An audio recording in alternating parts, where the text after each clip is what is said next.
White Nights, a heart-touching tale of love and loneliness. White Nights is a short novel written by Fyodor Dostoevsky in 1848. It's a story set in St.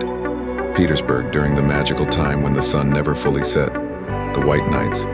It's about a lonely young man, a girl named Nastenka, and a few nights that change both their lives forever. It's not just a love story, it's a story about dreams, loneliness, and heartbreak. Chapter 1, The First Night. The story begins with a lonely narrator, a young man living in St. Petersburg. He wanders the streets at night because he has no friends and feels invisible in the big city. One night, while walking along the river, he sees a young woman crying. She's standing by the railing and he helps her when a drunk man starts bothering her. They start talking and the girl tells him her name is Nastenka. She's gentle, kind, and emotional, and for the first time he feels he has found someone who understands him. That night, they agree to meet again the next evening.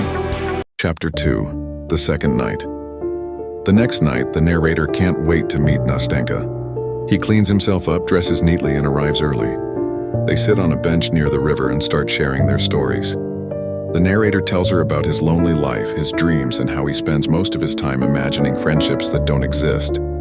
Nastenka listens carefully and then shares her own story.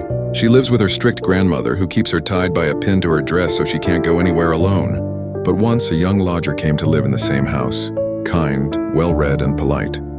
Over time, she fell in love with him. They planned to marry, but he left to find work, promising to return in a year.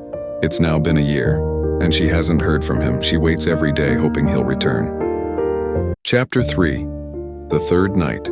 Between Hope and Heartache. The next night, they met again. St. Petersburg glowed in twilight as if the heavens themselves refused to sleep.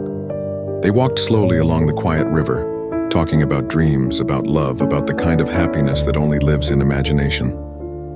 He noticed how her eyes sparkled whenever she spoke of the lodger, the man she still believed would return. He wanted to tell her how he felt, to say that he was the one standing beside her, waiting, caring. But he swallowed his words. He didn't want to destroy her hope. So instead, he made her laugh. He spoke about his fantasies, how he would one day walk down the street holding the hand of someone who loved him back. She laughed too, and for a brief moment, they both forgot their sadness. As the night ended, she whispered, "You're my friend. You've made me smile again." Chapter 4, The Fourth Night. The confession days passed. The lodger still hadn't replied. Nastenka's face grew pale, her eyes full of worry. And the narrator, her silent friend, began to dream. Maybe she would forget the past. Maybe she could love him instead. One evening, under the soft light of another white night, he couldn't hold it in anymore. With trembling words, he said, "Nastenka, I love you. I know you don't feel the same. But I must tell you, because you are my whole world, you've awakened my heart." Tears filled her eyes.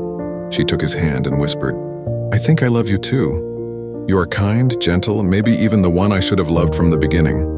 They walked in silence, their hearts beating with confused joy and fear. But just then, as fate would have it, a voice called from behind, "Nastenka!" It was him. The lodger had returned. Nastenka froze, her eyes wide.